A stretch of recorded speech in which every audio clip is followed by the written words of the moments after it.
Are Balthus's paintings of children exploitative or just provocative and troubling depictions of the struggles of young age, and do they challenge our perception on the matter? Before we answer this question, let's find out a little bit more about the artist. Balthus, or Balthasar Klossowski de Rola, was born on February 29, 1908 in Paris to intellectual parents of Prussian origin. His father was Erich Klossowski, painter and art historian, a member of the Polish so-called petty nobility, according to Balthus himself. His mother was Baladine Klossowska, also a painter.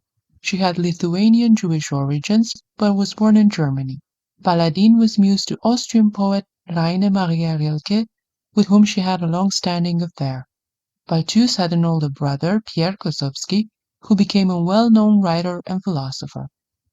Because of his parents' occupation, Balthus would grow up constantly surrounded by intellectuals of the era like Rilke, Jean Cocteau, painters Pierre Bonnard, and Maurice Denis.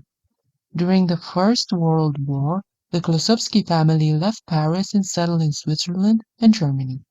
Later, Balthus' parents separated, and he ended up with his mother and his brother settling in Geneva. Because of his relationship with Balthus' mother, Rilke saw the future artist's work and was impressed. He helped the 13-year-old Balthus publish a set of drawings in a storybook called Mitsou about a boy losing his cat, for which Rilke wrote the preface.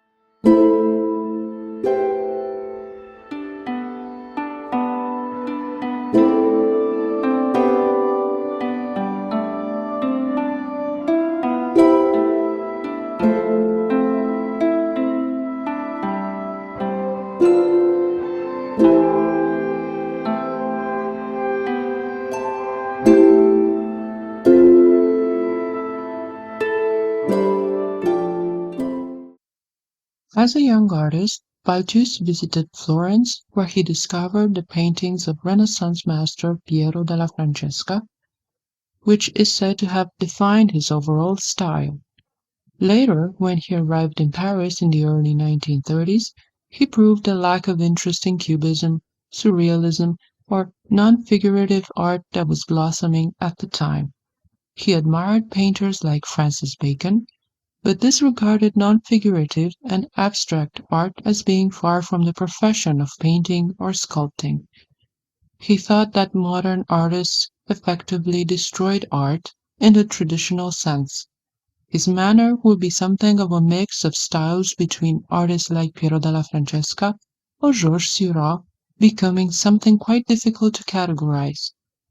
But that is not the only thing that had set him aside.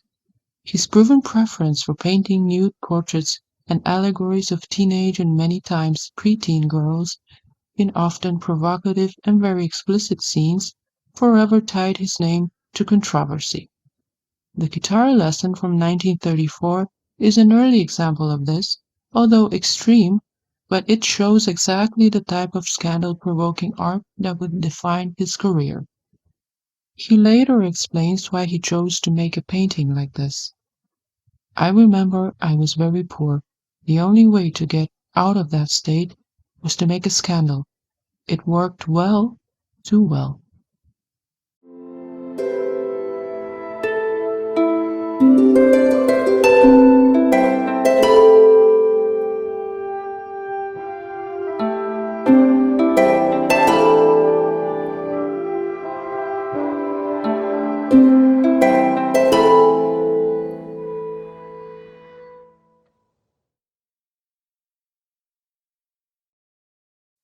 Other works from the same time were The Street, Cathy Dressing, and Alice, and they were all in his first major exhibition. His success started with these paintings, and Balthus won the appreciation of fellow artists like Pablo Picasso, that even bought some of his works, André Derain, André Breton, Jean Miró, writers like Antoine de Saint-Exupéry, Albert Camus, photographer Man Ray, and many, many others. It shouldn't be surprising that these intellectuals weren't shocked by his work, but admired and supported Balthus.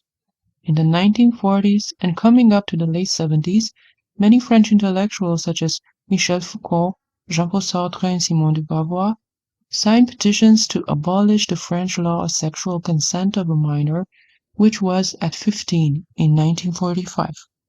Simone de Beauvoir even lost her teaching position in the early 20s because she seduced some of her teenage students.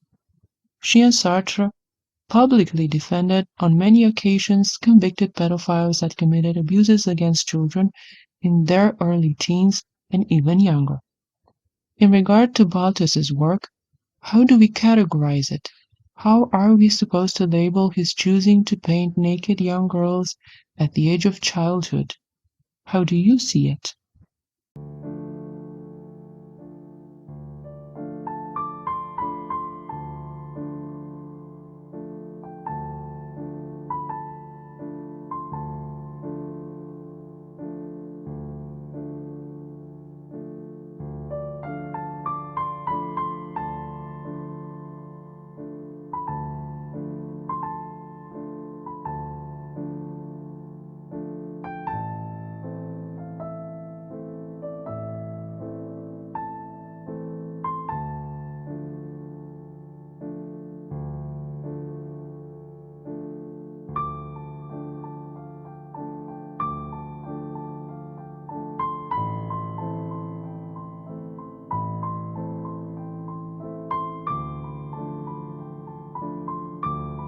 In 1937, Balthus married his first wife, Antoinette de Watteville, a young aristocratic Swiss woman, which posed for the painting Cathy dressing. From this marriage came two boys, Tadeusz and Stanislas. During the Second World War, Balthus and Antoinette fled Paris to settle in Switzerland, where he continued working. After the war ended, he returned to France and continued painting and exhibiting at the gallery of Pierre Matisse, Henri Matisse's son, that became his art dealer and chose the titles to many of his paintings. Balthus became one of the few artists to have paintings at the Louvre Museum or at the Metropolitan Museum of Art in New York during his lifetime. But most of his work was selling really well to private collectors, and his financial situation was getting better and better. He was even appointed director of the French Academy in Rome and lived at the Villa Medici during the 1960s. In the next decade, he acquired his now famous villa or chalet in Rosinière in Switzerland and married his second wife, Setsuko Hideta, 34 years his junior. He died in 2001 at Rosinière, and his funeral was attended by worldwide personalities from film, music, art, and so on. For example, the singer Bono from U2 sang for everybody present at the event.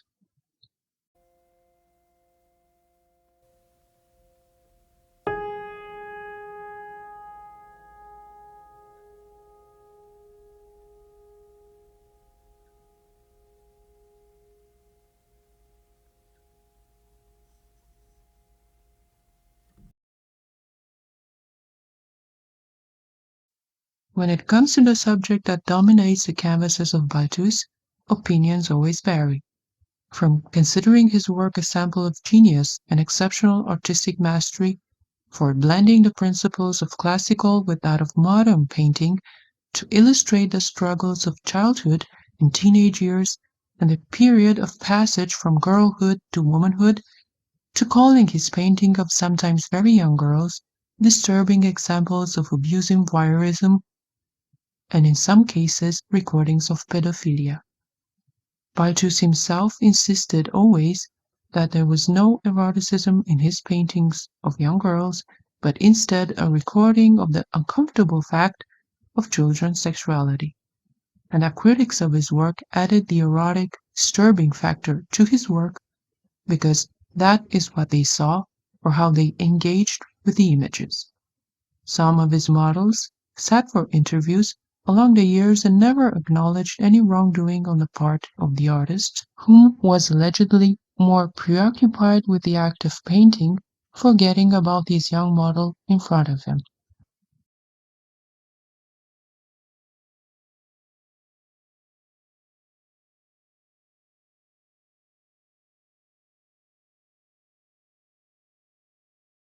But there is still the issue of consent to voyeurism that a young girl posing for a much older painter could not fully understand in terms of the implications.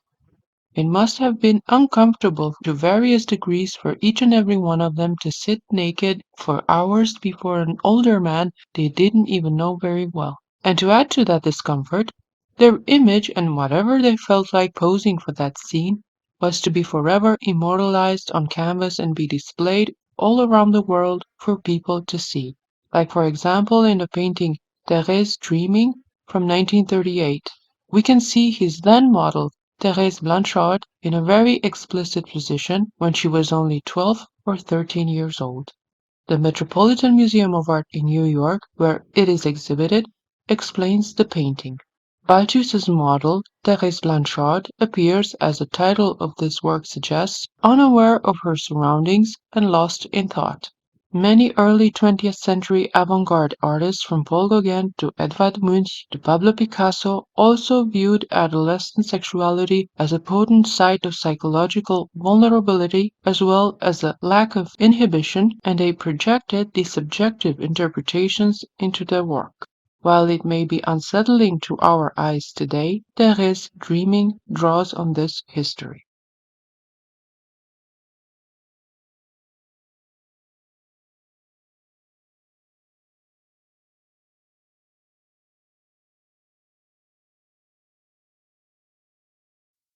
In 2017, Mia Merrill, a New Yorker who visited the Met and saw the painting of Thérèse, initiated a petition to have it taken down because of the way it depicts the young girl in a very explicit and vulnerable way that must not be allowed and encouraged when involving minors. The Met, through its chief communications officer, responded, "Moments such as this provide an opportunity for conversation, and visual art is one of the most significant means we have for reflecting on both the past and the present and encouraging the continuing evolution of existing culture through informed discussion and respect for creative expression." End of quote.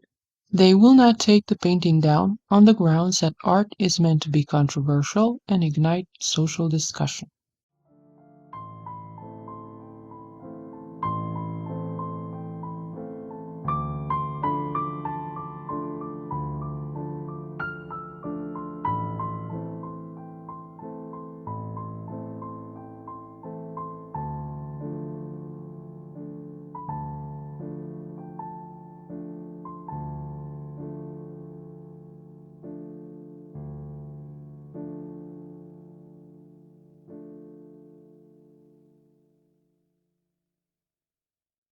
The story of Thérèse Blanchard. She was a neighbor of Balthus, daughter of local restaurant workers who possibly saw the request of her posing for Balthus as an opportunity to earn some extra money. It remains unclear whether the young Thérèse was willing to take part in this or was made by her parents to sit for what would become 9 paintings of her in various situations. Another occasion when Balthus's work caused a scandal was an exhibition planned for 2014 of a number of Polaroid photographs Balthus took of his young model Anna Wahli from 1990 to 2000 from ages 8 to 16, including nudes. The Volkwang Museum, Essen, Germany, cancelled the exhibition after the German newspaper Die Zeit called the photographs documents of pedophile greed.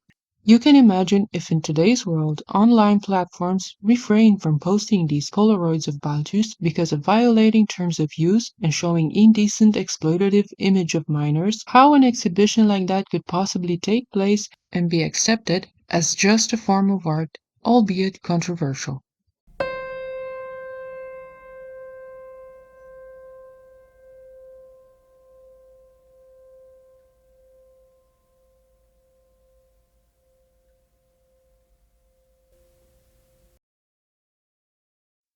Maybe you already know, but in case you don't, most of Balthus's paintings of children and young girls in, let's say, allegorical compositions almost always feature a cat sitting nearby, witnessing the scene. Balthus made a self-portrait in 1935 called The King of Cats, in which he is standing next to a cat that is rubbing up against his leg.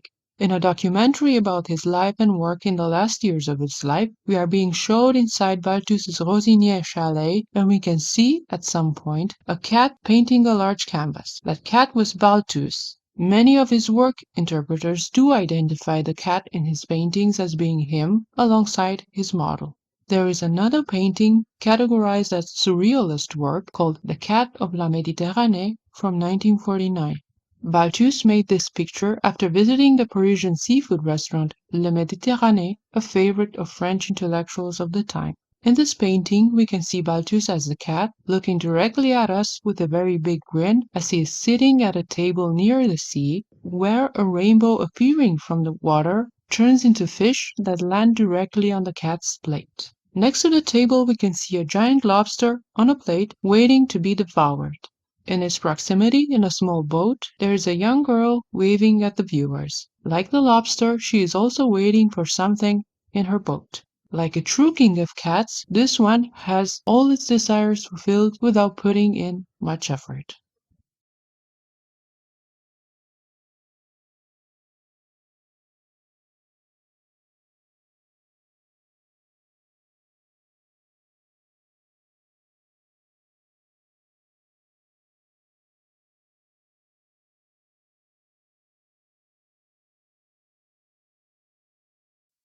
So, looking at the art of Balthus, we can ask ourselves, is the presence of teenage and sometimes even younger girls an indication of predatory intent, fame-seeking through stirring controversy, or just something else altogether? Some of Balthus's critics flat out accuse him of pedophilia, while the large majority sing his praises, naming him a controversial modern-day master.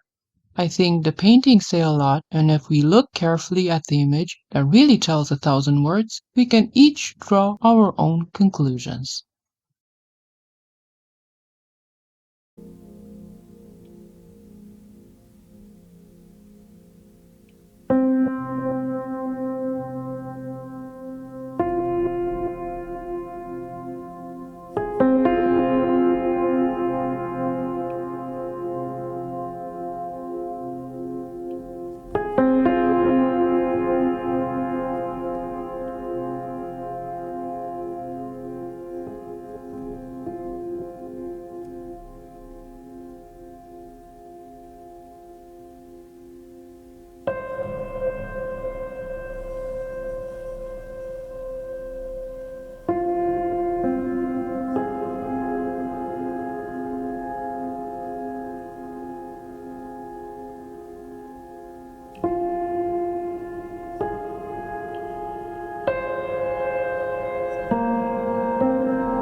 Balthus's technique really is exquisite. His paintings do have a dreamlike quality, and he did paint other things as well, like the portrait of Baroness de Rothschild, landscapes, and still lifes. But his paintings of young girls show things that, for the sake of those children, do not belong in the public scene to be dissected. It's one thing to abstractly discuss the struggles of childhood in terms of blooming sexuality during teenage years with the confusion and uncertainty that it all brings to all of us human beings, and it's another thing altogether to point it out so elaborately using actual people in the most vulnerable time of their existence. It is true that art is meant to be controversial, not follow norms and provoke conversations, but where do we draw the line? Do you have an opinion on this matter? Write it in a comment section below. Thank you for watching, and if you took anything of value out of this episode, I invite you to like this video, subscribe to the channel, and join me next time as we unravel another layer in art.